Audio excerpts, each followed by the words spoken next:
तो आज हम लोग स्टार्ट करने जा रहे हैं न्यूक्लियाई का next part, that is mass energy equivalence. तो हेडिंग लगा दो। इसमें क्या होगा, मास और एनर्जी का कनेक्शन मिलेगा, मास एनर्जी इक्विवेलेंस। इसके तो हेडिंग से ही समझ आ रहा है कि एनर्जी और mass both are equivalent to each other. Video clear नहीं है, 2 मिनट रुको।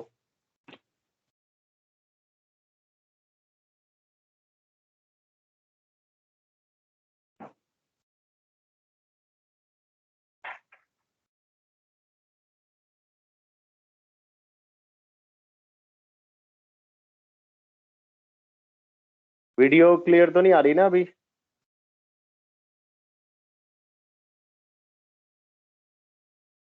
न्यूज़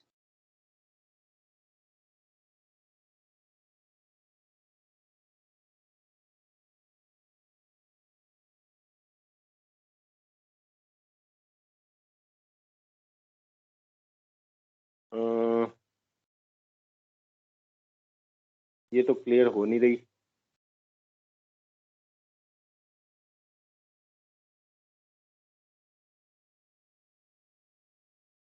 शायद हो जाएगी अपने आप, तब तक आप ध्यान से सुनते रहना। मास एनर्जी इक्विवेलेंस, ये हमने पढ़ना है कि मास और एनर्जी दोनों इक्विवेलेंट टर्म्स हैं। तो इसमें आप पॉइंट, कुछ कुछ पॉइंट्स लिखोगे। ये जो रिलेशन हमें मिलेगा, मास एनर्जी इक्विवेलेंस रिलेशन, ये कौन से वाला है? ये वाला रिलेशन है। m is equal to energy divided by C square, या इसको समटाइम्स ऐसे भी लिखते हैं, E is equal to M C square. But जो एग्जैक्ट फॉर्म है वो ये रही, कि mass is equal to energy divided by C square. ये एग्जैक्ट फॉर्म है। अभी विजिबल है, एटलीस्ट रीडेबल है आपको? यस सर, रीडेबल है। ओके। तो इस वाले रिलेशन को हम लोग कहते हैं मास एनर्जी इक्विवेलेंस रिलेशन। अब इस रिलेशन को हमने समझना है। तो सबसे पहले इन 1905 आइंस्टाइन ने ये रिलेशन दिया था। इन 1905 Einstein with his theory of special with his theory of special relativity, उसने एक थ्योरी दी थी, बहुत फेमस थ्योरी है, that is with his theory of special relativity. उसमें उसने ये रिलेशन बताया था कि जो मास है और जो एनर्जी है, they are equivalent to each other. तो इसको समझेंगे कैसे ये इक्विवेलेंट है। Einstein with his theory of special relativity suggested that mass is a form of energy। उसने ये बताया था कि मास और एनर्जी जो है, suggested that mass is a form of energy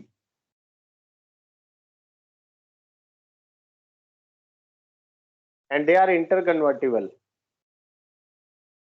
or you can say that and are equivalent। यानी मास की जगह आप एनर्जी यूज कर सकते हो, एनर्जी की जगह मास को यूज कर सकते हो। तो ये टर्म उसने बोली थी in his theory of special relativity. बहुत फेमस थ्योरी है, कभी देखना जो भी इंटरेस्टेड होगा, 1905 में। तो ये रिलेशन आपको याद रखना है, m is equal to E by C square. अब वो ये एक्चुअली वो बोलना क्या चाहता है, E is equal to M C square, की ये दोनों मासेस इक्विवेलेंट हैं। तो इसको समझने के लिए हम लोग ऐसे समझते हैं। इसको समझने के लिए क्वेश्चन, एक सिचुएशन लेते हैं। मतलब ये जो रिलेशन है, सपोज करो कि हमारे पास एक ऑब्जेक्ट है। सपोज करो कि हमारे पास एक ऑब्जेक्ट है और वो रेस्ट पे है। एक तो ये हो गया बच्चे, ऑब्जेक्ट एट रेस्ट। और एक और ऑब्जेक्ट कंसीडर करो, बिल्कुल इसके आइडेंटिकल ऑब्जेक्ट, एक और ऑब्जेक्ट है आइडेंटिकल ऑब्जेक्ट, वही ऑब्जेक्ट अब मोशन में है, ऑब्जेक्ट इन मोशन, मतलब सेम ऑब्जेक्ट है, आइडेंटिकल ऑब्जेक्ट, एक बार वो रेस्ट पे है और अगली बारी वो मोशन में है।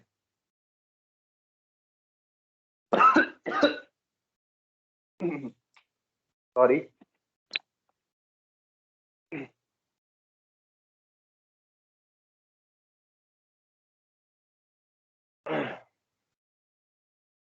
इसको आप एग्जांपल की तरह मानो, एक ऑब्जेक्ट रेस्ट पे है, एक ऑब्जेक्ट मोशन पे है, तो which object is faster, which object is having more mass, किसका मास ज्यादा है, ये वाले ऑब्जेक्ट का या फिर ये वाले ऑब्जेक्ट का जो मोशन में है। वैसे ये दोनों ऑब्जेक्ट सेम है, जब तक हम लोग छोटी क्लासेस में होते हैं तब तक हम लोग कहते हैं कि मास तो ठीक है, मास तो it is amount of matter contained in the body. तो इस हिसाब से अगर हम लोग देखें तो कोई भी ऑब्जेक्ट अगर रेस्ट पे है या कोई भी ऑब्जेक्ट अगर मोशन में है, तो the amount of matter in that body, amount of matter in that body will not change.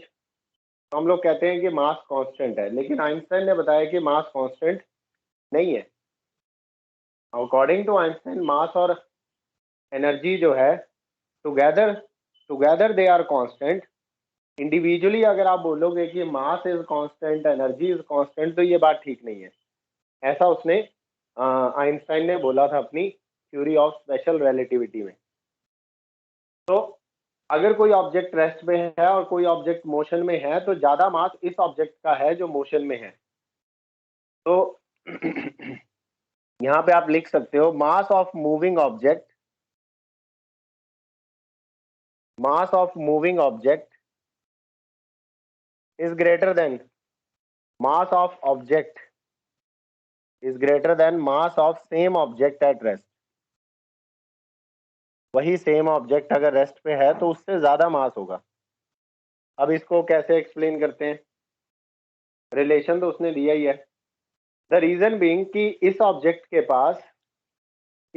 के पास वो इनहेरिटेड मास तो है ही है, इसका मास m है, इसका भी है, बट इसके पास एक चीज और है extra, that is kinetic energy.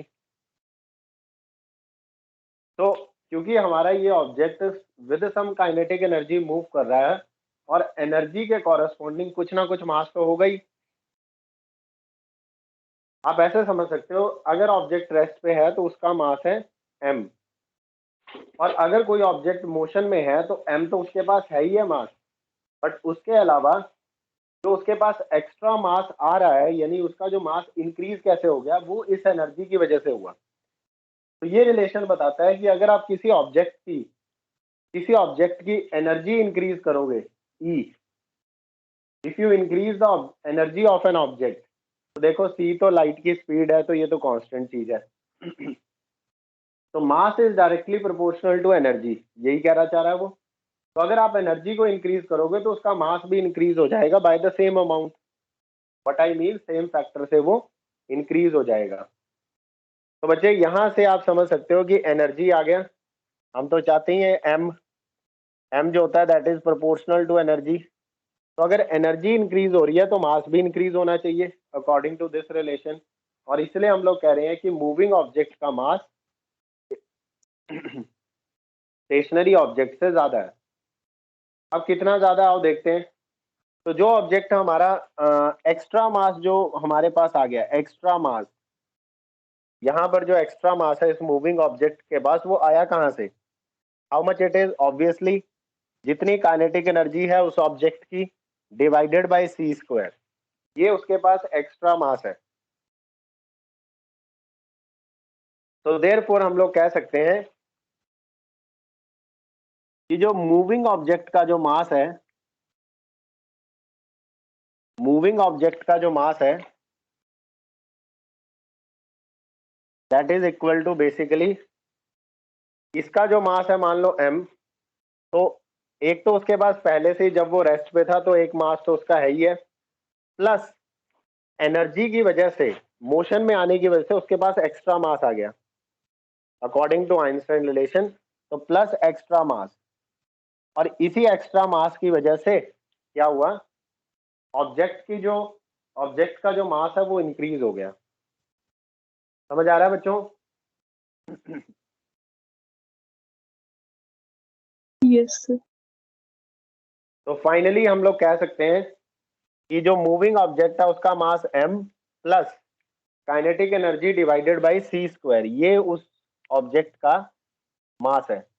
ना सिर्फ काइनेटिक एनर्जी, अगर इस ऑब्जेक्ट के पास और टाइप ऑफ किसी और तरह की एनर्जी भी है ना, किसी भी तरह की एनर्जी हो वट, वो सारी energies divided by c square, all energies divided by c square, that is the extra mass acquired by that moving object.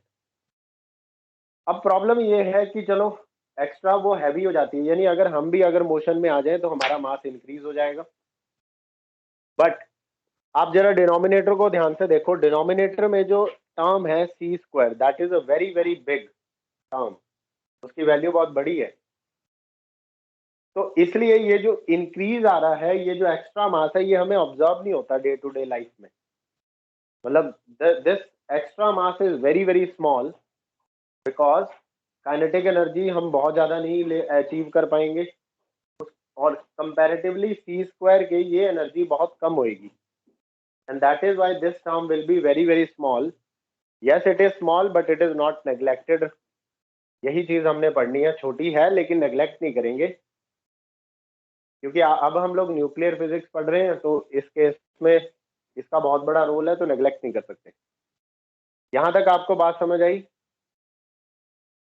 हाँ जी बच्चों, यस नो बोलो। Yes sir. तो ये तो हमारा एक पॉइंट है, अभी हमने और काफी सारे पॉइंट धीरे धीरे गैदर करने हैं। तो बस आप ये समझो कि अगर कोई बॉडी मोशन में आ जाए, ऑब्वियसली उसके पास एनर्जी आ गई, और उस एनर्जी के कॉरेस्पॉन्डिंग, क्योंकि एनर्जी इक्विवेलेंट है मास के, तो इस एनर्जी के कॉरेस्पॉन्डिंग कितना मास एक्स्ट्रा आ जाएगा बॉडी के पास, तो that extra mass is equal to that energy divided by C square. इतना मास तो उसके पास पहले से ही था, जब वो रेस्ट पे था, तो ये मास तो उसके पास पहले से ही है, प्लस मोशन में आने की वजह से, एनर्जी की वजह से उसके पास ये मास एक्स्ट्रा आ गया। तो this is given bye Einstein in his theory of special relativity. तो प्लीज नोट इट डाउन। तो मैं फिर आगे चलूंगा। यहाँ तक बच्चे समझ आ गया? Yes sir. ओके। अब डे टू डे लाइफ में इसको ऑब्जर्व करना बहुत मुश्किल है, क्योंकि मैं आपको पहले ही बता चुका हूँ डिनोमिनेटर बहुत बड़ा है, तो ये चीज बहुत छोटी होगी जब तक कि आप बहुत ज्यादा हाई स्पीड से नहीं ट्रेवल करते। जब तक आप बहुत ज्यादा हाई स्पीड से नहीं ट्रेवल करते, तब तक हमें ये चीज ऑब्जर्व करना बहुत टफ हो जाती है। If an object is moving with very very very high speed, near to speed of light, near to speed of light, तब जाकर हमें ये एक्स्ट्रा मास की वैल्यू कुछ बड़ी सी मिलेगी, और तब हमें ऑब्जर्व होगा कि यस इट इज पॉसिबल कि बॉडी का मास इंक्रीज हो रहा है, और ऑब्जर्वेबल होगा, नोटिसेबल होगा, पर हर बार नहीं होता। चलो बच्चे यहाँ तक लिख लिया, और भी अभी बातें हैं इसमें करने वाली। अच्छा ये ध्यान रखना कि ज्यादातर बच्चे ये लर्न करते हैं, ये रिलेशन ठीक है, E is equal to mc square, पर जो आइंस्टाइन ने जो एक्चुअली बात कही थी वो ये वाली है, m is equal to E divided by C square, exact relation है। जो उसने पेपर पब्लिश किया था उसमें ये वाला रिलेशन लिखा हुआ था, m is equal to E by C square, मतलब जहां उसका जो रिसर्च पेपर है। बाकी हमने इसको थोड़ा अपने हिसाब से यूज कर लिया, E is equal to mc square.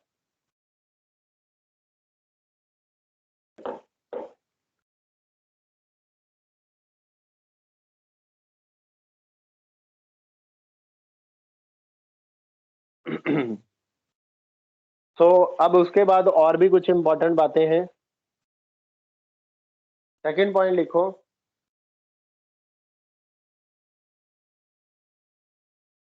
Second point लिखो, डेफिनेशन ऑफ मास। मतलब अगर हम लोग मास के डेफिनेशन लिखें, तो अभी हम लोग इसको जरा रीडिफाइन करेंगे। अभी तक जो हम लोग कहते हैं कि mass is the amount of matter contained in the body, यही हम लोग कहते हैं, mass is the amount of matter contained in the body. तो एक्चुअल में ये क्या चीज है? तो बेटा ध्यान से सुनना। सपोज मेरे पास कोई एक ऑब्जेक्ट है, ये वाला। अब ये ऑब्जेक्ट जो है, इस ऑब्जेक्ट के अंदर क्या क्या होगा? अब देखते हैं। इस ऑब्जेक्ट के अंदर बहुत सारे पार्टिकल्स होंगे, because everything is made up of particles. और अगर मैं इस पार्टिकल को अलग से निकाल के देखूं, ये वाला जो पार्टिकल है इसको बड़ा करके देखूं, तो ये एक मैंने पार्टिकल बाहर निकाल दिया। ये मैंने एक पार्टिकल बाहर निकाल दिया, और ऐसे ही एक और पार्टिकल इसके साथ साथ में, जिस पार्टिकल से ये ऑब्जेक्ट बना है, ये भी मैंने एक पार्टिकल बाहर निकाल दिया। अब हमारे पास ये दो पार्टिकल्स हैं जो हमने बाहर करके निकाल दिए। ध्यान से समझना, बड़ी अच्छी बात है। ऐसे ही और भी पार्टिकल्स हैं जो हम लोग बाहर निकाल सकते हैं। अब बच्चे होगा क्या कि इस पार्टिकल और इस पार्टिकल के बीच में क्या होगा? एक तो लगेगी अट्रैक्शन फोर्सेस लगती रहती हैं। ये दोनों पार्टिकल्स क्या करते हैं? एक दूसरे पे अट्रैक्टिव फोर्सेस लगाते हैं। मतलब ये इसको अट्रैक्ट करेगा, वो इसको अट्रैक्ट करेगा, तो इस तरह की अट्रैक्टिव फोर्सेस लगती रहती हैं। यानी ग्रेविटेशनल फोर्स है तो वो अट्रैक्ट करती रहती है। और ऊपर से अगर ये चार्ज पार्टिकल हुआ तो इलेक्ट्रोस्टैटिक फोर्स भी लगेगी।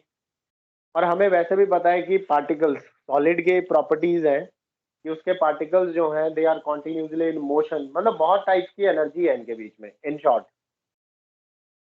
तो ये जो हमारे पास पार्टिकल्स हैं, या इन्हें आप एटम्स कह सकते हो, इन एटम्स के पास बहुत सारी एनर्जी है कॉन्टिन्यूसली। कौन कौन से टाइप की एनर्जी है? ये तो हो गए बच्चे एटम्स हैं हमारे पास, दिस इज एटम। अब इसके पास कौन कौन सी एनर्जीज हैं ये देख लो। हो सकता है कि बेटा एटम्स के पास, जो हमारे पास एटम्स हैं, they have potential energy. Potential energy atoms के पास नंबर 1, उसे हम लोग पोटेंशियल एनर्जी ऑफ एटम कह देते हैं, क्योंकि ग्रेविटेशनल पोटेंशियल एनर्जी है। Number 2 point, they are vibrating लगातार, या फिर सॉलिड के जो पार्टिकल्स होते हैं वो लगातार वाइब्रेट करते हैं, और गैस है तो फिर वो मोशन में भी है। तो they have kinetic energy also, चाहे वो वाइब्रेशनल वाली हो, जैसी मर्जी हो, पर उनके पास काइनेटिक एनर्जी भी। मतलब ऑब्जेक्ट के अंदर जो मैटर है, ऑब्जेक्ट के अंदर जो मैटर है उनके पास पोटेंशियल एनर्जीज है, काइनेटिक एनर्जीज है। अब बेटा ये जो हमारे पास एक एटम है, इस एटम में क्या होता है? अगर मैं इस एटम की बात करूं तो एक्चुअली एटम को अगर हम लोग देखें ध्यान से, तो एटम में क्या होगा? एटम के अंदर एक न्यूक्लियस होगा, और न्यूक्लियस के अराउंड इलेक्ट्रॉन होगा जो रिवॉल्व कर रहा होगा लाइक दिस। अगर इस एटम को मैं खोल के देखूं तो इस एटम के अंदर सेंटर में एक न्यूक्लियस होगा, और उसके अराउंड जो है इलेक्ट्रॉन चक्कर लगा रहा होगा। अब ये जो न्यूक्लियस है और इलेक्ट्रॉन है, इसके बीच में एक इलेक्ट्रोस्टैटिक फोर्स है, यानी फिर से एक पोटेंशियल एनर्जी है यहाँ पे इलेक्ट्रॉन के पास। तो जो इलेक्ट्रॉन एटम के अंदर रिवॉल्व कर रहा है, उस इलेक्ट्रॉन के पास भी एनर्जी है, नंबर 1। उसके पास एक पोटेंशियल एनर्जी है, वो इलेक्ट्रोस्टैटिक है, potential energy of electron. Continuously it is revolving, मतलब उसके पास एक काइनेटिक एनर्जी भी है। और काइनेटिक एनर्जी भी दो तरह की, काइनेटिक एनर्जी भी है इसके पास, इलेक्ट्रॉन के पास, इस तरह से। तो जो हमारा एटम है ना बच्चे, एटम के अंदर इलेक्ट्रॉन्स है, न्यूक्लियस है, तो इलेक्ट्रॉन के पास अपनी अलग से पोटेंशियल एनर्जी है, काइनेटिक एनर्जी है, और भी जो भी टाइप की एनर्जीज है, ज्यादा नहीं हम लोग जा रहे। फिर अगर हम लोग इसी एटम के न्यूक्लियस की बात करें, तो बेटे न्यूक्लियस के अंदर, जैसे ये हमारा न्यूक्लियस है मान लो, अब हम पहुंच गए न्यूक्लियस पर। अब न्यूक्लियस के अंदर we have protons, we have neutrons. कुछ प्रोटॉन्स हैं, कुछ न्यूट्रॉन्स हैं। लाइक दिस, क्योंकि ये सब चीजें बनी है। अब यहाँ पर अलग अलग तरह की एनर्जी है। हमें पता है कि प्रोटॉन और प्रोटॉन के बीच में फोर्सेस लग रही हैं, न्यूट्रॉन और न्यूट्रॉन के बीच में फोर्स लग रही है, प्रोटॉन न्यूट्रॉन के बीच में फोर्स लग रही है, यानी पोटेंशियल एनर्जी तो यहाँ भी है। न्यूक्लियॉन्स के पास भी पोटेंशियल एनर्जी है। ये न्यूक्लियस है, न्यूक्लियस कंटेन्स न्यूक्लियॉन्स हैव, उसके पास भी बच्चे पोटेंशियल एनर्जी है। तो जो न्यूक्लियॉन्स हैं उसके पास भी पोटेंशियल एनर्जी है। और जिसने कल की क्लास लगाई है उसको तो पता ही है कि डायनामिक इक्विलिब्रियम में होते हैं ये दोनों। यस और नो बच्चे? Yes, sir. मतलब कि कुछ ना कुछ काइनेटिक एनर्जी भी होगी इनके बीच में। पोटेंशियल एनर्जी है, काइनेटिक एनर्जी है न्यूक्लियॉन्स के पास, और you can say that vibrational energy भी है। वाइब्रेट करते रहते हैं, हिलते जुलते रहते हैं, तो you can say that vibrational energy भी है। मतलब आप ये समझो कि एक्चुअल में जो मैटर है, मैं ये सारी कहानी क्यों बता रहा हूँ, इसके आगे भी जा सकते हैं हम लोग, क्योंकि प्रोटॉन और न्यूट्रॉन फर्दर छोटे छोटे पार्टिकल से बने हुए हैं, उन्हें क्वार्क्स कहते हैं। अगर मैं इस प्रोटॉन को फर्दर एक बार, मान लो एक न्यूट्रॉन या एक प्रोटॉन मैंने यहाँ से उठा लिया। अब एक प्रोटॉन जो है वो बेसिकली क्वार्क से बना हुआ है। एक प्रोटॉन के अंदर क्वार्क्स हैं। क्वार्क्स दो तरह के होते हैं या तीन तरह के होते हैं, बट ये जो बना होता है ये अप और डाउन क्वार्क होते हैं। इनके नाम है बच्चे ये, मतलब न्यूट्रॉन जिन पार्टिकल से बना हुआ है उन्हें क्वार्क्स कहते हैं। और क्वार्क्स की कैटेगरीज होती हैं अप डाउन और भी होती हैं, लेकिन प्रोटॉन जिस क्वार्क से बना होता है उन क्वार्क का नाम होता है अप क्वार्क और डाउन क्वार्क। तो प्रोटॉन बेटा क्वार्क से बने हुए हैं। तो प्रोटॉन के अगर मैं बात करूं या न्यूट्रॉन की बात करूं, proton contain quarks which have energy, उनके पास भी एनर्जी है। और उसके बाद क्वार्क के बारे में भी बड़ा कुछ है, आगे से आगे आप पढ़ते जाओगे ऐसे तो। But the main thing is, मैं ये समझाना चाह रहा हूं कि जो हमारे पास ऑब्जेक्ट है उसके पास जो मैटर है, एक्चुअल में अगर हम उस मैटर को खोल खोल के देखते जाएं तो हमें समझ में आएगा कि मैटर के पास एक्चुअली एनर्जीज हैं, हर तरह की एनर्जीज हैं। तो एक्चुअली मास कुछ, it is not amount of matter, हम जैसे बोलते हैं बात ठीक है, amount of matter contained in the body, लेकिन एक्चुअल में जो मास है that is not mass, it is equivalent to energy. और इस अमाउंट के पास जितनी भी एनर्जीज हैं, पोटेंशियल एनर्जी, काइनेटिक एनर्जी, जितना भी मैटर है, ये सारी एनर्जीज का total divided by C square, that is mass. आपको मेरी बात समझ आ रही है? Yes, sir. तो ये एक नई चीज है, आपको ये समझना जरूरी है। वो सब ठीक है कि it is amount of matter contained in the body, लेकिन उसका सेंस क्या है कि जो हमारा मैटर है that matter is having so much energy, and if we take that energy and divide it by c square, then we will get the mass। ये Einstein energy और मास इक्विवेलेंट की मैं कहानी बता रहा हूँ। तो बेटा अगर मुझे चाहिए व्हाट इज मास, तो हम बोलेंगे mass is equal to sum of all these energies, sum of all these energies, मतलब जितनी भी एनर्जी है मैटर के पास, divided by C square. So that is what I mean with the definition of mass. Is any doubt, students? कुछ confusion आ रही हो या whatever, anything else? No, sir. तो ये चीज आपको समझना पड़ेगा कि अब हम लोग मास को उस सेंस में नहीं सोच सकते जैसे हम लोग पहले सोचते हैं। इस ऑब्जेक्ट के अंदर कितने पार्टिकल्स हैं उसका वजन कर दिया, दैट इज मास। ठीक है हमारी बात, लेकिन एक्चुअल में वो मास आया कहाँ से? ऑब्वियसली उस मास के कॉरस्पॉन्डिंग एनर्जी होनी चाहिए इस रिलेशन के अकॉर्डिंगली, क्योंकि मास ही एनर्जी है और एनर्जी ही मास है। आइंस्टाइन ने यही तो कहा कि mass is a form of energy. तो अगर मुझे मास को एनर्जी की टर्म में डिफाइन करना हो, मतलब अमाउंट ऑफ मैटर को, तो कैसे समझूं? तो उसको समझने का वे ये है कि जो हमारे पास मैटर है, अगर हम उसको आगे इलेबोरेट कर करके देखते रहे कि ऑब्जेक्ट के पास एटम है, एटम के पास ये एनर्जीज है, फिर एटम के अंदर न्यूक्लियस है, इलेक्ट्रॉन है, इलेक्ट्रॉन के पास ये एनर्जीज है, न्यूक्लियस के पास ये एनर्जीज है, फिर उसके न्यूक्लियस के अंदर क्वार्क्स हैं, न्यूक्लियस के अंदर सॉरी प्रोटॉन और न्यूट्रॉन है, उनके पास ये एनर्जीज है, फिर उनके पास क्वार्क्स हैं जहां से वो बने हैं। तो so much a long chain we have, क्योंकि पार्टिकल्स का कोई एंड नहीं है बच्चे। इलेक्ट्रॉन किसी से नहीं बना हुआ, लेकिन प्रोटॉन और न्यूट्रॉन क्वार्क से बने हुए हैं, और बाद में क्वार्क भी आगे किसी न किसी पार्टिकल से बने हुए हैं। तो इससे ज्यादा तो हम डिटेल में नहीं जा रहे हैं, but the main thing is try to understand, try to grip this concept of mass energy equivalence. That is actually ये सारी एनर्जीज मिलाकर ही तो ये मास बना है। इस बॉडी का mass, if I am saying the mass of this body is m, that is actually sum of all these energies divided by c square. Is it clear, students? Yes, no, बोलो। Yes, sir. तो कर लो, इसको note कर लो। Done, sir. ठीक है, अब चलो, ऑब्वियसली आपको एग्जाम में ये सब चीजें नहीं पूछेंगे। एग्जाम में क्या काम आएगा? एग्जाम में ये रिलेशन काम आएगा, बट क्योंकि हमने तो फिजिक्स पढ़नी है तो हमें समझ आनी चाहिए चीजें, तो इसलिए मैं थोड़ा ऐसे आपको डिटेलिंग कर रहा हूँ। अदरवाइज अपने काम की चीज यही है, m is equal to E by C square.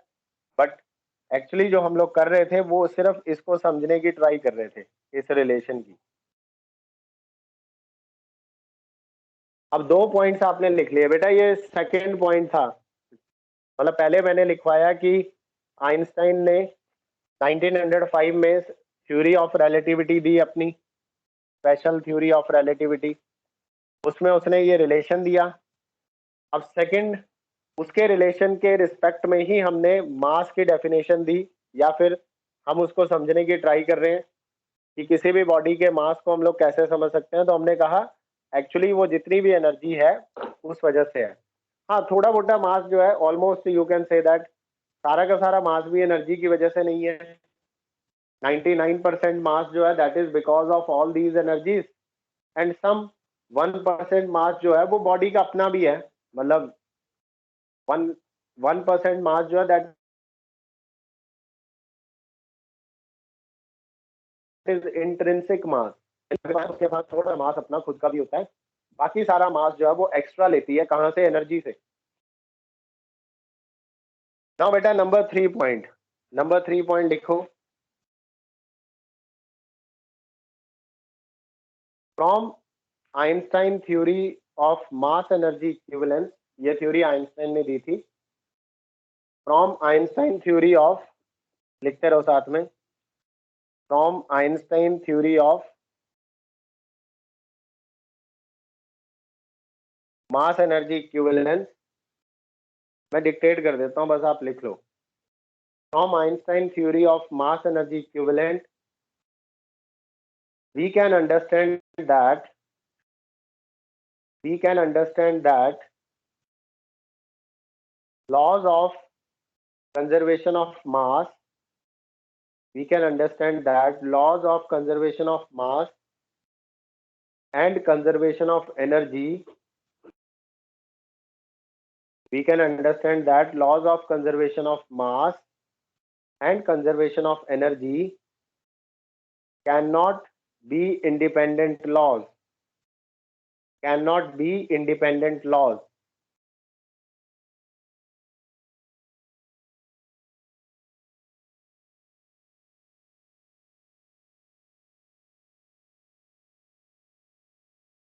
Full stop, उसके बाद लिखो together it is one law,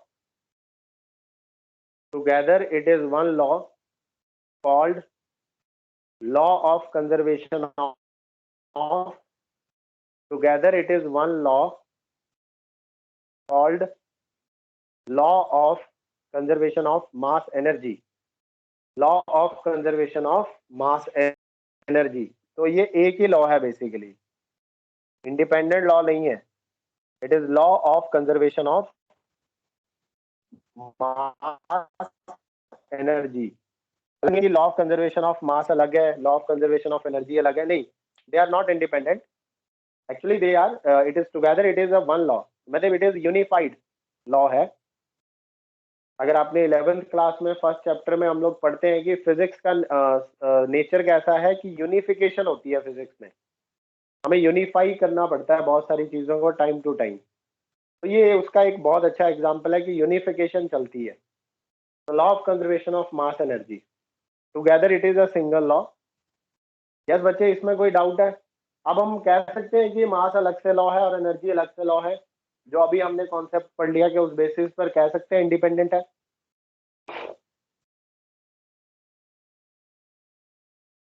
yes no? Yes. क्या आपको ये बात समझ नहीं कह सकते ना बच्चे? It's answer should be no. We can not say कि मास और एनर्जी अलग अलग लॉज हैं, इंडिपेंडेंट है, नहीं, together it is a one law, क्योंकि हमें पता है कि एक्चुअल में मास ही एनर्जी है और एनर्जी ही मास है। That is what I mean m is equal to E by c square according to Einstein theory of relativity. क्या आपको मेरी ये बात समझ आ रही है? Yes. चलो ठीक है, ये पॉइंट हमारा थर्ड पॉइंट था जो मैंने डिक्टेट करवा दिया, ये आपने लिख लिया होगा। तो मास एनर्जी इक्विवेलेंस में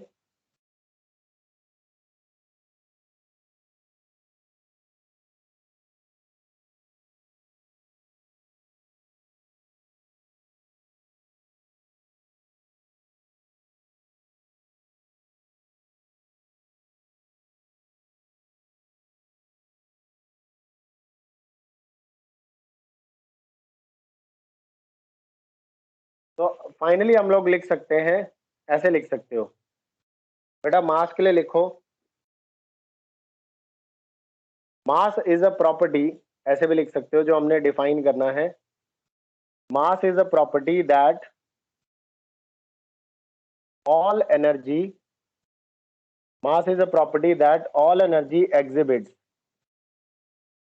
मतलब हमने जो अभी पॉइंट्स पढ़े हैं उसके हिसाब से मास एक प्रॉपर्टी है जो एनर्जी एग्जिबिट करती है, या फिर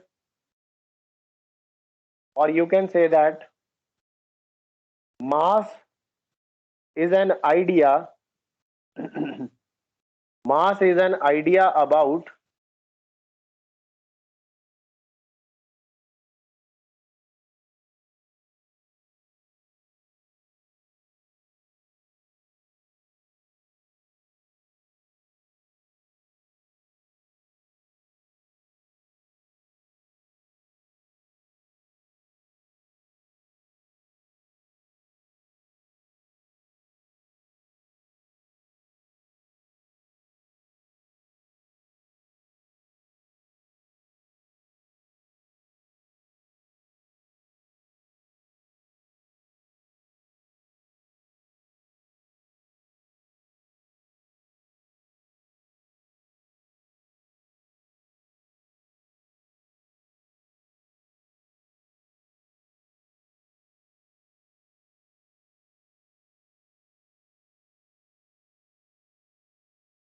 यस स्टूडेंट्स, एक बार चेक करो वीडियो को पहले, मुझे लगता है नेटवर्क का एरर था।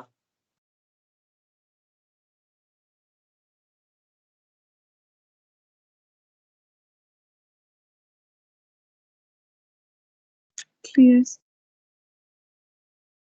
क्या आपको विजिबल है screen? Please confirm me. Yes, sir. Okay, तो ये हम लोग डेफिनेशन दे रहा था मैं आपको मास की, कि mass is basically an idea about the amount of energy, it is basically an idea about the amount of energy.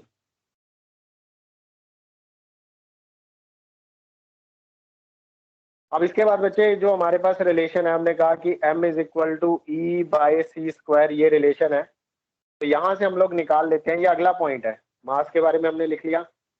उसके बाद हम लोग लिख सकते हैं E is equal to M C square, ऐसे करके भी लिखते हैं। इसका क्या मतलब है? इट मीन्स, ये जो हम लोग इस तरह से रिलेशन लिखते हैं, it means if m mass decreases, अगर किसी तरह से m मास कम हो गया किसी बॉडी का, if m mass decreases, then how much energy will release? Then energy E is released. मतलब मान लो कि कोई बॉडी थी आपके पास, उसका कुछ मास था, उसमें से m मास कम हो गया, मतलब समझ नहीं आ रहा है कि वो m मास कहाँ गया। एक्चुअल में वो जो मास m था वो एनर्जी में कन्वर्ट हो गया, और कितनी एनर्जी बनाएगा वो मास अगर वो मास m मास गायब ही हो गया, डिसअपीयर ही हो गया मास। So actually that mass gets converted into energy, and how much energy is released in that case? It is E is equal to mc square, and this is the beauty of this relation कि mass और energy they are interconvertible. Actually the mass gets converted into energy, इसलिए mass कम हो गया और energy release हो गई। ठीक है बच्चे, यहाँ तक समझ आ गया सबको? प्लीज नोट इट, लिखते जाओ ये पॉइंट।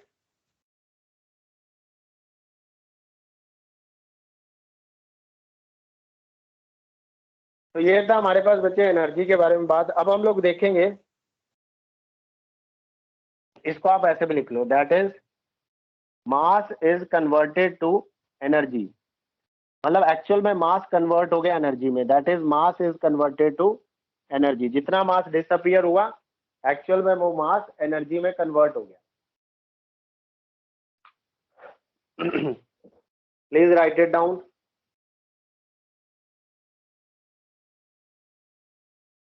अब हम लोग निकालेंगे कि वी विल कैलकुलेट कि अगर कुछ मास कम हो जाए बॉडी का तो कितनी एनर्जी वो रिलीज करेगा, तो वो इस फॉर्मूला से हम लोग निकाल सकते हैं। आओ देखते हैं।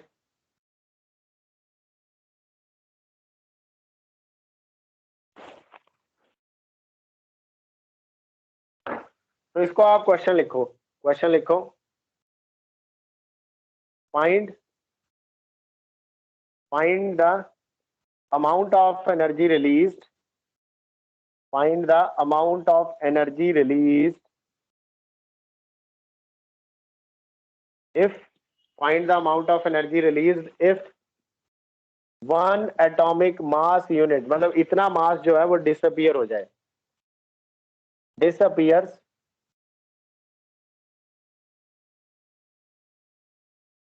अगर इतना मास बेटा डिसअपियर हो जाए तो कितनी एनर्जी रिलीज होगी। तो फर्स्ट ऑफ ऑल तो हमें वन एटॉमिक मास यूनिट के इक्विवेलेंट एनर्जी निकालनी पड़ेगी। तो हम देखना चाहते हैं कि कितनी एनर्जी रिलीज करेगा वो ऑब्जेक्ट जिसका मास इतना गायब ही हो गया, यानी एक्चुअल में वो मास कन्वर्ट हो गया होगा एनर्जी में। तो वन एटॉमिक मास यूनिट को अगर मैं किलोग्राम में कन्वर्ट करूं तो इट इज 1.67 या 66 इंटू 10⁻⁻27 किलोग्राम, ये वैल्यू होती है 10⁻⁻27 किलोग्राम। तो बेटा अगर मैं ये वाला फॉर्मूला लगाऊं E is equal to m into C square, और मुझे पता है कि इतना वन एटॉमिक मास यूनिट का मास गायब हो गया, तो उसके कॉरेस्पॉन्डिंग एनर्जी रिलीज होगी E। तो यहाँ पे m की जगह I am writing 1.67 into 10⁻⁻27 into C की वैल्यू रखेंगे, it is 3 into 10⁸ whole square, ये आएगा हमारे पास। तो ये आंसर जो हमारे पास जूल में आएगा, when this answer is converted into joule, तो ये आंसर तो हमारे पास जूल्स में आएगा क्योंकि हमने सारी चीजें ऐसा यूनिट में ली है। तो इसकी कैलकुलेशन के बाद आएगा ये 1.49 इंटू 10⁻⁻10, 1.49 इंटू 10⁻⁻10 जूल्स। तो जूल्स में तो ये एनर्जी निकालेगा ये, मतलब अगर वन एटॉमिक मास यूनिट जितना मास गायब हो जाता है तो एक्चुअल में उसके कॉरेस्पॉन्डिंग जो एनर्जी इक्विवेलेंट होगा, यानी वो कितनी एनर्जी रिलीज करेगा, तो वो इतनी एनर्जी रिलीज करेगा जूल्स में। Now we will convert this energy in electron volt and then in mega electron volt. तो उसके लिए हम लोग ये वाले कन्वर्जन फैक्टर यूज करेंगे। 1 इलेक्ट्रॉन वोल्ट होता है 1.6 इंटू 10⁻⁻19 जूल। तो बेटा अगर मैं इस वैल्यू को 1.6 इंटू 10⁻⁻19 से डिवाइड कर दूं तो ये आंसर इलेक्ट्रॉन वोल्ट में चला जाएगा। फिर 1 मेगा इलेक्ट्रॉन वोल्ट होता है 10⁶ इलेक्ट्रॉन वोल्ट। तो if I divide this value again by 10⁶, तो ये आंसर मुझे मेगा इलेक्ट्रॉन वोल्ट में मिल जाएगा। 1.49 into 10⁻⁻10 into 1.6 10⁻⁻19 into 10⁶। Now we will get this answer in mega electron volt. तो ये जो एनर्जी हमारे पास निकल के आएगी ये अप्रोक्सीमेटली 931.5 मेगा इलेक्ट्रॉन वोल्ट निकल के आएगी। व्हाट इट मीन, इसका मतलब ये हुआ बच्चे, energy released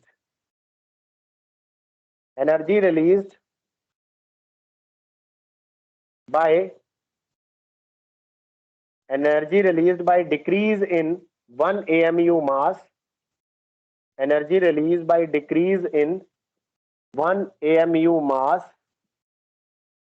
is 931.5 mega electron volt. ये लाइन याद रखना, इसका काफी यूज होगा। यहां तक समझ आया बच्चों? कोई डाउट किसी को? यस नो बोलो। Yes, sir. यस मतलब डाउट है? No, sir. Clear. ओके तो इसको नोट कर लो फटाफट। यानी अगर 1 एटॉमिक मास यूनिट जितना मास गायब हो जाता है किसी बॉडी से, तो एक्चुअल में वो मास कन्वर्ट हो चुका है एनर्जी में, और वो कितनी एनर्जी रिलीज करेगा? 931.5 मेगा इलेक्ट्रॉन वोल्ट एनर्जी वो रिलीज करेगा। यही मतलब होता है बेसिकली इसका।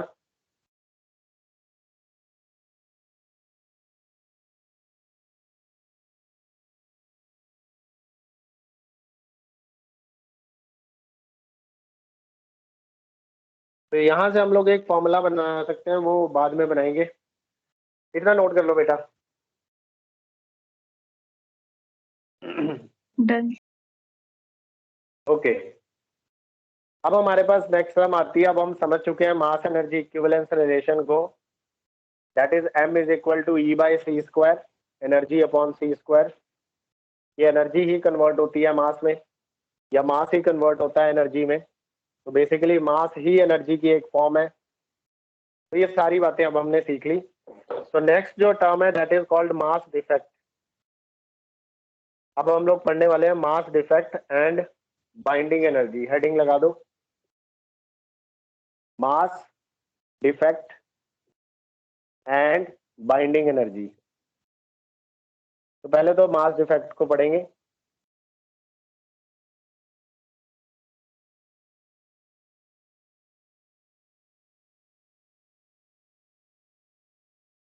It is found that mass of nucleus is less than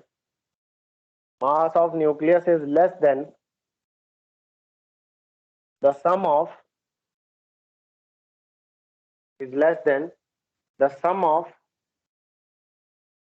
masses of individual nucleons by which that nucleus is formed। मतलब मेरे कहने का मतलब क्या है कि जब न्यूक्लियॉन्स अलग अलग थे, मान लो ये प्रोटॉन है, फिर ये न्यूट्रॉन है, फिर ये प्रोटॉन है, यहाँ न्यूट्रॉन है, एक और न्यूट्रॉन है, एक और प्रोटॉन है। ऐसे 3 प्रोटॉन ले लिए और 4 न्यूट्रॉन ले लेते हैं। सपोज ऐसा है कुछ हमारे पास। अब बेटे इससे ये हमारे पास इंडिविजुअल न्यूक्लियॉन्स हैं, ये अलग अलग हमने न्यूक्लियॉन्स लिए। ये इंडिविजुअल न्यूक्लियॉन्स हैं, प्रोटॉन एंड न्यूट्रॉन।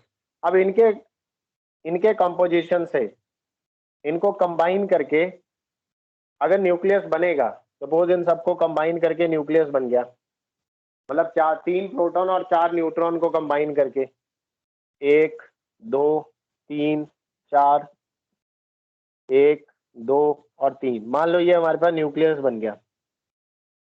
तो ये देखा गया कि जो न्यूक्लियस का मास है जब कॉम्बिनेशन के बाद वो मास कम है, और अगर हम इनका अलग अलग मास देखें तो ये ज्यादा है। क्या आप अभी समझ पाओगे कि हुआ क्या यहाँ से यहाँ? कोई एक बच्चा मुझे बता दे, क्योंकि आपको अब मास का कॉन्सेप्ट समझ में आ चुका है, मास एनर्जी का इक्विवेलेंस रिलेशन भी पता है। तो ऐसा क्या हो गया कि यहाँ पे मास ज्यादा था। मान लो ऐसे समझो, अगर इन सबका मास 1 AMU है तो ये टोटल 7 है, तो 7 AMU मास हो गया इनका सबका टोटल। और जब यहाँ बना तो वो 7 नहीं था, वो 6 ही था। मतलब वो 1 AMU मास कहाँ गायब हो गया? कोई बता सकता है आप में से क्या हुआ यहाँ पे?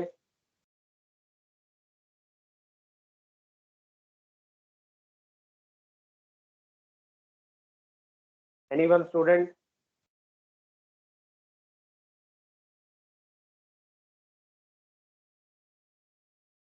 यस प्लीज रिस्पॉन्स करो बच्चों।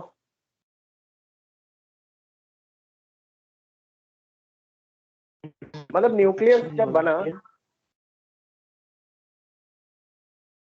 यस प्रियांशु, फिर से बोलना। सर क्वेश्चन रिपीट कर दीजिए सर, क्या पूछ रहे हैं आप? ओके, मैं ये कह रहा हूँ कि जब ये न्यूक्लियस फॉर्म हुआ, जैसे न्यूक्लियस बना होगा प्रोटॉन और न्यूट्रॉन से, मतलब न्यूक्लियॉन से बना होगा। तो जब न्यूक्लियस फॉर्म हुआ, फॉर्म होने के बाद न्यूक्लियस का मास कम है, और अगर हम उसको न्यूक्लियस को खोल के उसके पार्टिकल्स को अलग अलग करके देखें और उनका अलग अलग मास मेजर करें और फिर उनको ऐड करें तो उनका मास ज्यादा आ रहा है। लेकिन न्यूक्लियस का उन्हीं उन्हीं सभी पार्टिकल से जब वो न्यूक्लियस बना तो उसका मास कम आ रहा है। तो ये मास कहाँ गया? सर वो मास एनर्जी में कन्वर्ट हो गया, वो इंटरनल न्यूक्लियस को बाइंड, बाकी सारे पार्टिकल्स को बाइंड करके रखता है sir. Yes you are right. Actually क्या हुआ, जब भी कोई न्यूक्लियस बनता है ना, न्यूक्लियस के बनते हुए बहुत एनर्जी रिलीज होती है। तो असल में वहां जब ये न्यूक्लियस फॉर्म हुआ होगा इन पार्टिकल से, तो during the formation of a nucleus energy release हुई होगी, ऐसे नहीं। तो समझो ये हमारे पास इंडिविजुअल न्यूक्लियॉन्स हैं, कंबाइन हुए। एक्चुअली हो क्या रहा है, न्यूक्लियस बन रहा है। वो क्या रहा है, फॉर्मेशन ऑफ न्यूक्लियस। ऐसे ही ये तो मैं रैंडमली एक आइडिया दे रहा हूँ डायग्रामेटिकली। प्लस होगा क्या, सम एनर्जी रिलीज, कुछ ना कुछ एनर्जी यहाँ पे रिलीज हुई होगी। ऐसे नहीं बनेगा न्यूक्लियस, एनर्जी पक्का रिलीज हुई होगी। एक्चुअल में इसका जो मास है, इसका मास ज्यादा था, यहाँ मास कम है। तो जो बचा हुआ जो एक्स्ट्रा मास है जो हमें दिख नहीं रहा है, वो एक्चुअली एनर्जी में कन्वर्ट हो चुका है।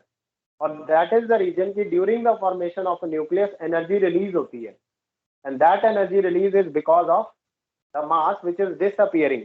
वही तो मैं आपको समझा रहा था, अगर मास डिसअपियर हो जाए तो एक्चुअल वो मास कन्वर्ट हो जाएगा एनर्जी में। तो during the formation of a nucleus, तो जो मास हमारा कम रह गया, हमने लिखा ना कि न्यूक्लियस का मास कम है as compare to individual nucleon, इनके कंपैरेटिवली इसका मास कम है। तो असल में ये मास जो है वो एनर्जी में कन्वर्ट हो गया। ठीक है बच्चों, इज इट क्लियर? सबको समझ आ गया? मास of nucleus, mass of nucleus is less than mass of nucleons, is less than mass of nucleons. The mass that disappeared, जो मास यहाँ पे दिख नहीं रहा आपको, the mass disappeared in this case is called mass defect. जो मास यहाँ पे आपको गायब हो गया, मतलब कितना मास रह गया, that is called mass defect. और जितना ये मास डिफेक्ट है उसके कॉरेस्पॉन्डिंग ही जो एनर्जी उसका इक्विवेलेंट है, क्योंकि मास ही एनर्जी है बेसिकली। तो इस मास के इक्विवेलेंट जो एनर्जी है वो रिलीज हो जाए होती है यहाँ पे। सबको समझ आ गया? यस नो बोलो। Yes. बच्चे कोई भी कंफ्यूजन है यू कैन आस्क, आराम से आप पूछ सकते हो मुझसे, मैं कुछ नहीं बोलूंगा अभी। अगर कोई कंफ्यूजन आ रही है तो मुझे बता दो, क्योंकि बिल्कुल नया टॉपिक है, मास एनर्जी में कन्वर्ट हो जा रहा है। और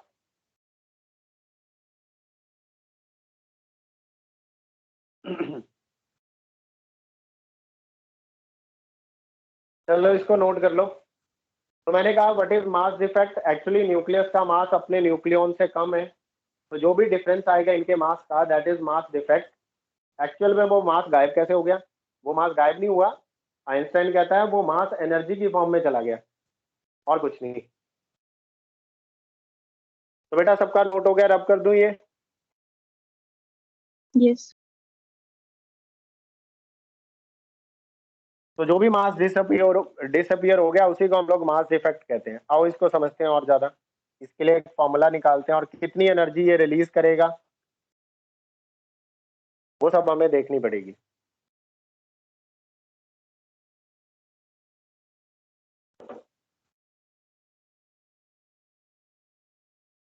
अब यहाँ पर एक एक चीज आप नोट कर लो बच्चे, मतलब ये आपको हमेशा ध्यान रखना है,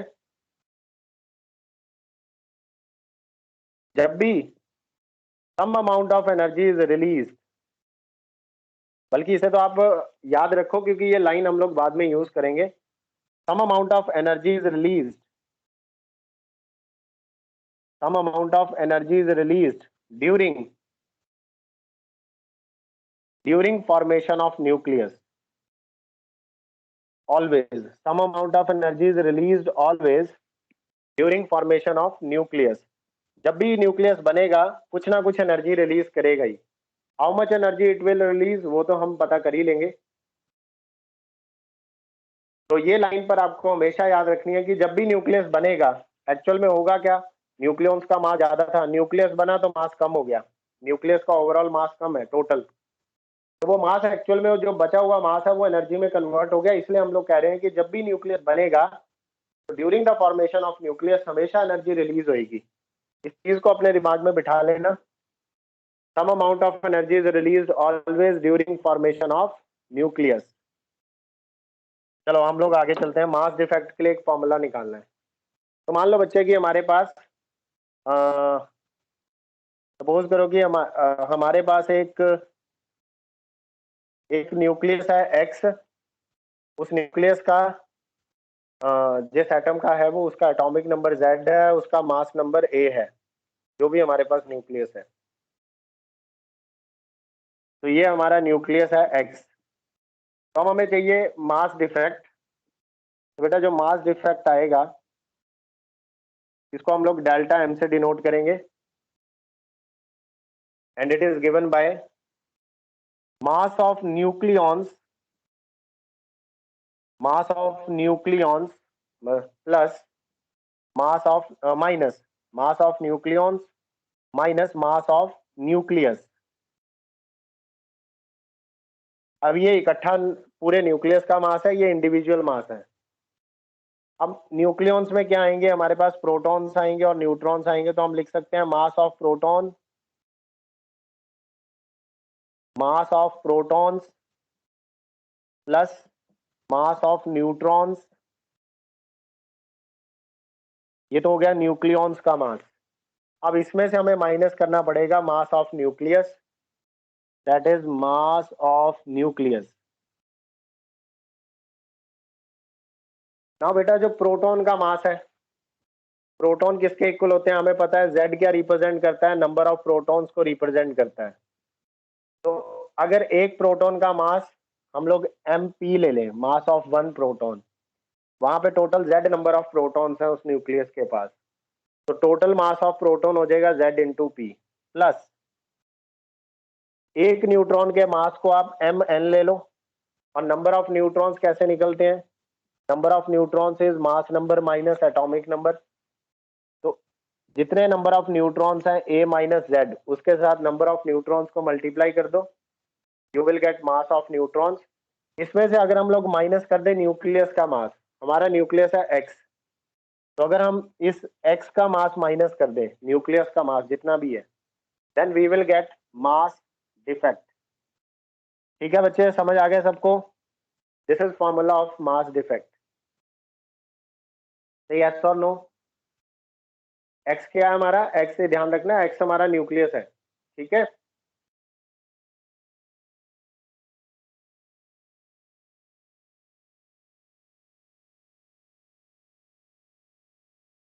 N क्या है, नंबर ऑफ न्यूट्रॉन्स, Z क्या है, नंबर ऑफ प्रोटॉन्स। तो एक प्रोटॉन का mass into number of protons, एक न्यूट्रॉन का mass into number of neutrons, ये तो हो गया टोटल मास ऑफ न्यूक्लियॉन्स, इसमें से माइनस कर दिया न्यूक्लियस का mass, we will get mass defect. Note कर लो इसको फटाफट। यहां तक कोई डाउट स्टूडेंट्स? यस और नो, एनी डाउट?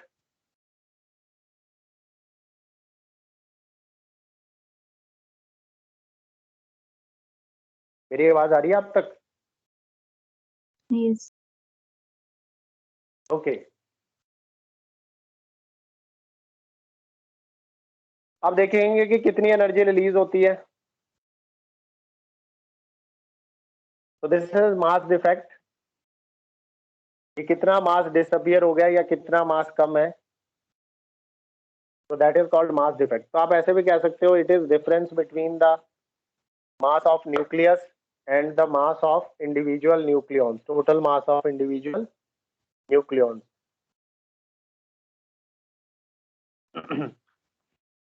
नाउ हम देखेंगे कि कितनी एनर्जी रिलीज होगी। एनर्जी रिलीज ड्यूरिंग, हमने कहा था ना जब भी न्यूक्लियस बनेगा तो एनर्जी रिलीज होगी। तो आओ देखते हैं कितनी एनर्जी रिलीज होगी ड्यूरिंग फॉर्मेशन ऑफ न्यूक्लियस। जब न्यूक्लियस बनेगा तो मास डिफेक्ट आएगा और उसके कॉरेस्पॉन्डिंग कितनी एनर्जी रिलीज होगी, तो मान लो बेटा delta E amount of energy release होगी, and that is given by delta M into C square, E is equal to M C square वाला रिलेशन है।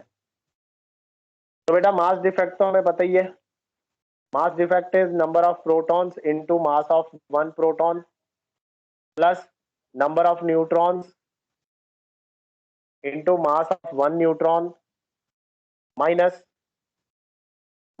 मास ऑफ न्यूक्लियस, एक्स हमने न्यूक्लियस को बोला है, this is delta M. If I multiply it with C square, तो this much amount of energy will release. ये answer बच्चे joule में आएगा अगर हम लोग सारी एसआई यूनिट्स लेते हैं।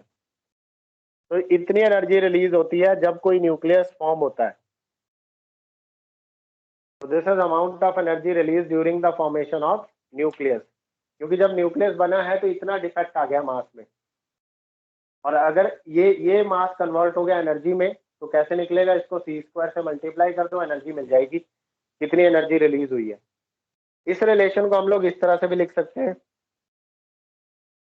कई बार क्या होता है कि हमें डेल्टा ही निकालना होता है, एनर्जी कितनी रिलीज हुई है, तो इसको हम बच्चे ऐसे भी लिख सकते हैं, इस रिलेशन को delta E is equal to delta M, कितना मास डिफेक्ट अगर हमें ये पता है, और उसको अगर मैं 9 पॉइंट उसको अगर हम लोग मल्टीप्लाई कर दें 931.5 से, तो हमारे पास आंसर आ जाएगा मेगा इलेक्ट्रॉन वोल्ट, इतनी एनर्जी रिलीज होगी। बट यहाँ पर ये जो डेल्टा एम है, delta M should be in AMU, atomic mass unit में होना चाहिए।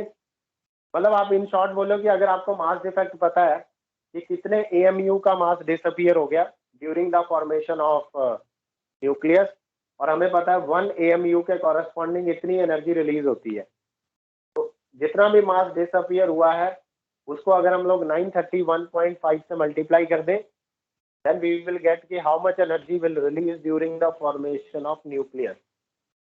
Yes students, yes no बोलो, is it clear everyone? और अभी भी कोई डाउट है?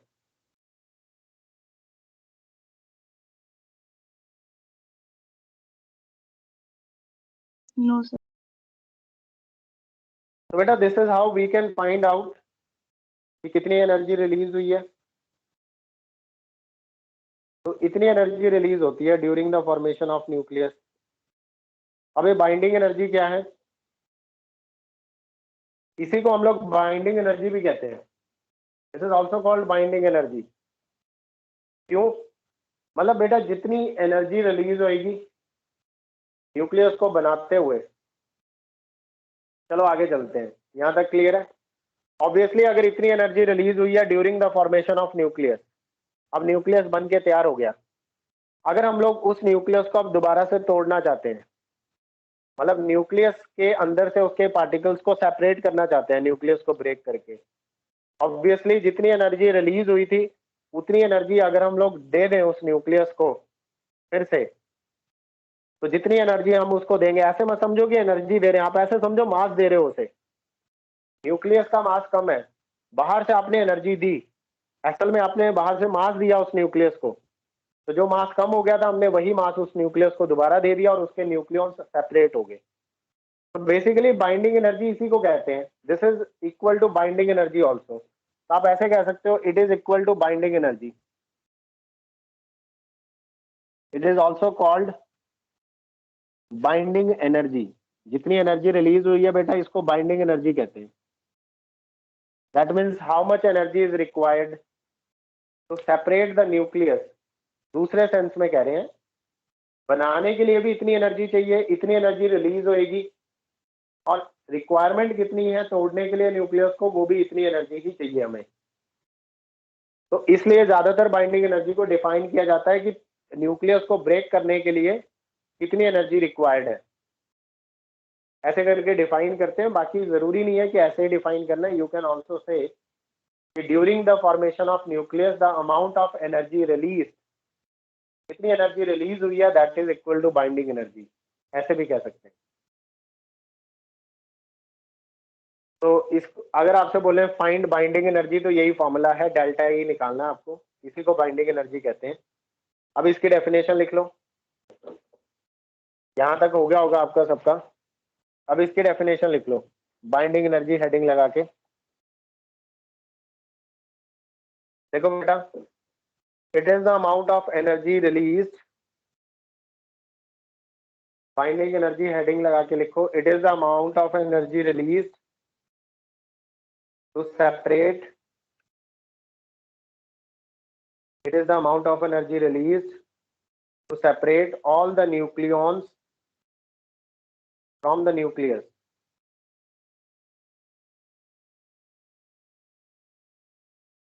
It is the amount of energy, it is the amount of energy required, released mat likhna, it is the amount of energy required to separate all the nucleons from the nucleus.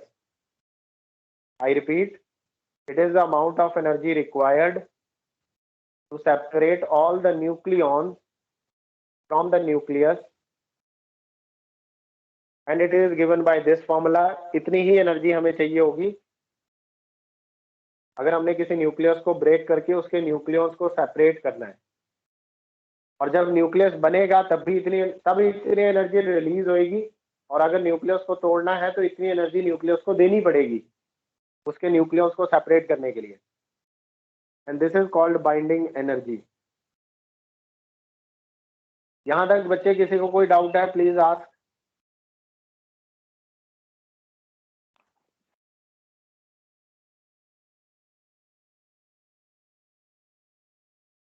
Students, any doubt? Yes और no?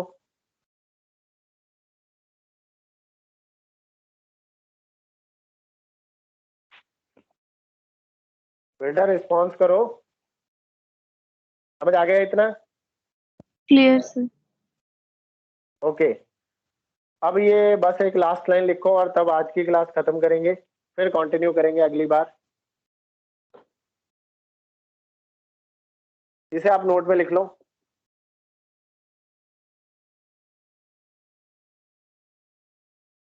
It is appearing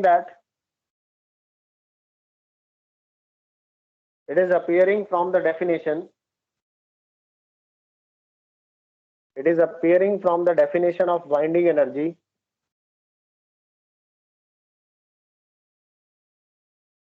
It is appearing from the definition of binding energy that greater the binding energy,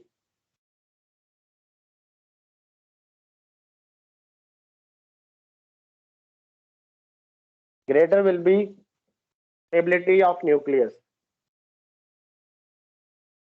ऐसा लग रहा है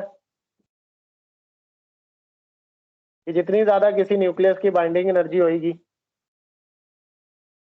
वो nucleus उतना ही ज्यादा stable होगा। मान लो कि एक न्यूक्लियस है उसको तोड़ने के लिए हमें कम एनर्जी चाहिए, और एक न्यूक्लियस है उसको तोड़ने के लिए ज्यादा एनर्जी चाहिए, तो ऑब्वियसली जिसको तोड़ने के लिए ज्यादा एनर्जी चाहिए वो न्यूक्लियस ज्यादा स्टेबल है, ज्यादा एनर्जी चाहिए मतलब how much energy is required, that is binding energy. तो जितनी ज्यादा बाइंडिंग एनर्जी है उतनी ज्यादा स्टेबिलिटी है न्यूक्लियस की, ऐसा अपीयर हो रहा है from the definition of binding energy, but actually ऐसा है नहीं, but actually it is not so.